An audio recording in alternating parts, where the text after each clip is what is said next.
Hello, एक बार फिर मेरे चैनल में आप सभी का स्वागत है। वैसे खासकर आज जो मैं ये लेक्चर देने जा रहा हूँ और जो मैंने वीडियो बनाया है वो खासकर मैंने पेरेंट्स के लिए बनाया है। बच्चों की परीक्षाएं धीरे धीरे ख़त्म हो रही हैं या कई स्टूडेंट्स की परीक्षाएं ख़त्म हो गई हैं और अब रिज़ल्ट आने वाला है। मैं पिछले 2-3 साल से देख रहा हूँ, जब मैं पेपर पढ़ता हूँ, जब भी रिज़ल्ट आते हैं बच्चों के, जब मैं न्यूज़पेपर पढ़ता हूँ तो मुझे बड़ी तकलीफ़ होती है।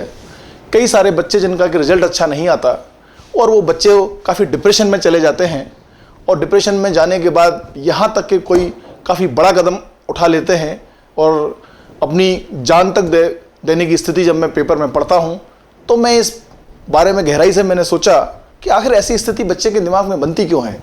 क्या 10th बोर्ड, क्या 12th बोर्ड की परीक्षाएँ ज़िंदगी की इतनी बड़ी परीक्षाएँ हैं कि जिसमें फेल होने के बाद बच्चा इतना ज़्यादा मानसिक प्रेशर में आए या इतना ज़्यादा मानसिक दबाव में आए। मैं इसकी जड़ तक गया, मैंने इस बारे में गहराई से सोचा तो मैंने देखा कि कोई भी बच्चा फेल होने की वजह से इस कदम को नहीं उठाता। तो आखिर क्या वजह है जिसके कारण बच्चा इतनी बड़ी स्टेप लेता है? इसकी जो मेन वजह जो मेरे समझ में आई है वो ये है कि बच्चे का जो मानसिक दबाव होता है वो इस बात पे होता है कि इतने कम नंबर के साथ या जो रिजल्ट में फेल हो गया है या जो रिजल्ट उसके मन मुताबिक वो चाहता था या उसके पेरेंट्स चाहते थे वैसा रिजल्ट नहीं मिलने के कारण बच्चा अपने माता पिता को फेस नहीं कर सकता या कैसे फेस करे, इसके दबाव में आने के कारण बच्चे या स्टूडेंट, छात्र या छात्राएं ऐसा कदम उठाते हैं। तो फिर जिम्मेदारी किसकी है कि बच्चे ऐसा कदम ना उठाएं? ये जिम्मेदारी पेरेंट्स की है। दोस्तों, जो भी लोग पेरेंट्स हैं, जिनके भी बच्चे पढ़ते हैं, डेफिनेटली आपका बच्चा है और आप अपने बच्चे को बहुत प्यार करते हैं, आपकी बहुत उम्मीदें हैं बच्चों से। तो मेरा सिर्फ एक ही बात कहना है, जिस दिन बच्चे का रिजल्ट आता है और अगर रिजल्ट मन मुताबिक नहीं आया तो बच्चा खुद ही अपने आप को कोस रहा होता है, बच्चा खुद अपने आप को डांट रहा होता है। ऐसे में जो आपकी डांट होती है वो उसको और ज़्यादा भारी पड़ती है, इससे और ज़्यादा वो मानसिक दबाव में आता है और ज़्यादा वो डिप्रेशन में चला जाता है। तो आपको चाहिए कि आप उसके रिजल्ट में उसके साथ रहें और उसे एक कॉन्फिडेंस दें कि भाई ये कोई छोटी सी परीक्षा है 10th की या 12th की। अगर किसी एक परीक्षा में मन मुताबिक रिजल्ट नहीं आया, अच्छा रिजल्ट नहीं आया, आगे ऐसी जीवन में ढेर सारी परीक्षाएं आएंगी जहां हम दोबारा फिर से मन लगा के तैयारी करेंगे और इस परीक्षा में जो परिणाम आज आया है उससे बेहतर, उससे और ज़्यादा कई गुना बेहतर परिणाम लेके आएंगे। ये कॉन्फिडेंस अगर आप बच्चे को देंगे और बच्चे को ये बता के रखेंगे कि बेटा तुम्हारा रिजल्ट कैसा भी आए उसमें बहुत ज़्यादा घबराने की ज़रूरत नहीं है, या बच्चे को आप शुरू से ये टारगेट दे के मत कीजिए कि बेटा 90% आने चाहिए, 95% आने चाहिए, और जब ये रिजल्ट नहीं आता है तो डेफिनेटली बच्चा मानसिक दबाव में जाता है, डिप्रेशन में जाता है। अब कई जगह देखा है कि जहाँ पे बच्चे घर से दूर रह के पढ़ते हैं, माँ बाप दूर रहते हैं, वहाँ बच्चा आप जो रिजल्ट आता है वो रिजल्ट सही नहीं बताता। कभी आपने सोचा है कि बच्चा आपको रिजल्ट सही क्यों नहीं बता रहा? क्योंकि बच्चा ये जानता है, बच्चा आपको सही रिजल्ट के साथ फेस नहीं कर पा रहा और बच्चा आपकी रिएक्शन जानता है।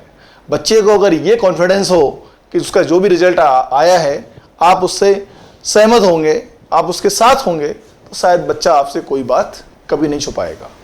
एग्जाम्पल के लिए आप थोड़े से बच्चे के बचपन में जाइए। आप जब बच्चा छोटा होता है तो आप ध्यान दीजिए, एक 4 साल का बच्चा, एक 5 साल का बच्चा स्कूल जाता है, बाहर खेलता है, घर के बाहर की एक एक छोटी से छोटी बात आके अपनी मम्मी को या पापा को बताता है, चाहे आप उसकी बात सुन रहे होते हैं या नहीं सुन रहे होते हैं। इसके बाद भी वो सारी बातें कि आज बाहर ऐसा हुआ, आज स्कूल में ऐसा हुआ, आज मेरे दोस्त ने ऐसा कर लिया, उसने मेरा पेन ले लिया, उसने मेरी पेंसिल ले ली, जो बात आप उससे नहीं पूछते हैं वो सारी बातें भी आपको बताता है।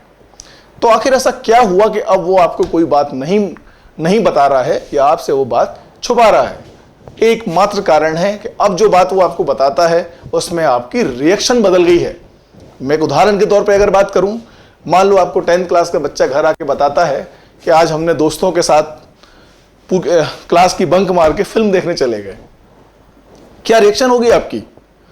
डेफिनेटली आप एकदम भड़क जाएंगे। ये बात सुन के आप ये सुन के भड़क जाएंगे, बच्चे को डांटेंगे और डांटने के बाद अगली बार आपको ऐसी बात बच्चा कभी बताएगा नहीं। तो आपको क्या लगेगा, हमने डांटा था इस कारण बच्चे ने अब क्लास बंक मारना बंद कर दी, फिल्म देखना बंद कर दी।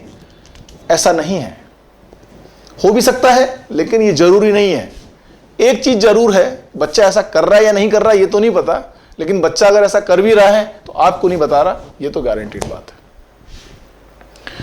अगर हम बच्चे की बात को ठीक तरीके से समझ के उसको ठीक से समझाते, उसको इंपॉर्टेंस बताते पढ़ाई की, उसे बताते बेटा ऐसा नहीं करना है, तो बच्चा नेक्स्ट टाइम भी अगर कोई काम करता तो बच्चा आपको पूरी बात घर आके सही सही बताता। तो बेसिकली अगर देखा जाए तो बच्चे के अंदर एक कॉन्फिडेंस डेवलप इस बात का होना चाहिए कि जो बात हम पेरेंट्स से शेयर कर रहे हैं उस बात में पेरेंट्स हमारे साथ हैं। पेरेंट्स को चाहिए कि बच्चे के साथ ऐसा व्यवहार करें, किसी भी चीज़ पे आपको लग भी रहा है कि अगर गलत है तो आप उसे ठीक तरह से समझाएं, आप उस पर एकदम भड़के नहीं। अगर आप एकदम अपना तेज अगर अपना रिएक्शन देंगे, आप उस पर भड़क जाएंगे, तो धीरे धीरे बच्चा आपको बाहर की कोई एक्टिविटी बताना बंद कर देगा। कल से किसी बड़ी घटना के साथ भी गुजर रहा है तो बच्चा खुद डिप्रेशन में रहेगा, आपको कोई बात नहीं बताएगा, और डेफिनेटली बच्चा आपका है, इसलिए उसका पूरा खामियाजा आप ही को भुगतना पड़ता है। तो मेरी उन सभी पेरेंट्स से निवेदन है, जब भी बच्चों के रिजल्ट आए, परिणाम आए, आप बच्चों के साथ रहें। जो भी रिजल्ट आए, बच्चे खुद भी चाहता है कि उसका रिजल्ट बेहतर आए, आप ये बात जानते हैं। रिजल्ट आपसे ज़्यादा अच्छा जिसने परीक्षा दी है वही चाहता है। दुनिया में हर परीक्षा देने वाला छात्र, छात्राएं, बड़ा इंसान अपना परिणाम अच्छा ही चाहता है। और अगर परिणाम अच्छा नहीं आता है तो दुनिया में सबसे दुखी होने वाला इंसान भी वही है जो उस परीक्षा में बैठा है। यानी वो ऑलरेडी आपसे ज़्यादा दुखी है, आपके प्रोत्साहन की उसको ज़रूरत है, आपके हौसले की उसको ज़रूरत है।